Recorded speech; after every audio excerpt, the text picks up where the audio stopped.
ગુજરાતમાં ભરૂચ જિલ્લાની અંદર ઝઘડિયા જીઆઈડીસીમાંથી પણ બ્રેક ઇન ઇન્ડિયા કંપની જે છે આ પ્રકારના સ્પેર પાર્ટ બનાવે છે અને આજે યુકે ના જે સ્પેર પાર્ટ મોકલવાના છે તો આજે અહીંયાથી વાહન આપણે પ્રસ્થાન કરાવવાના છે તો એનો આજે શુભારંભ આપણે અહીંયાથી કરીએ છીએ અને આ પ્રસંગે આ કંપની અને એની સાથે જોડાયેલા બધા જ લોકોને હું ખૂબ ખૂબ શુભેચ્છા આપું છું કે 2047 સુધીમાં આપનો પણ ખૂબ દેશના વિકાસમાં ખૂબ સારું યોગદાન હશે। ગુજરાતમાં ભરૂચ જિલ્લાની અંદર ઝઘડિયા જીઆઈડીસીમાંથી પણ બ્રેક ઇન ઇન્ડિયા કંપની જે છે આ પ્રકારના સ્પેર પાર્ટ બનાવે છે અને આજે યુકે ના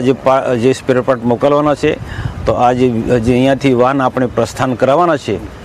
તો એનો આજે શુભારંભ આપણે અહીંયાથી કરીએ છીએ અને આ પ્રસંગે આ કંપની અને એની સાથે જોડાયેલા બધા જ લોકોને હું ખૂબ ખૂબ શુભેચ્છા આપું છું કે 2047 સુધીમાં આપનો પણ ખૂબ દેશના વિકાસમાં ખૂબ સારું યોગદાન હશે।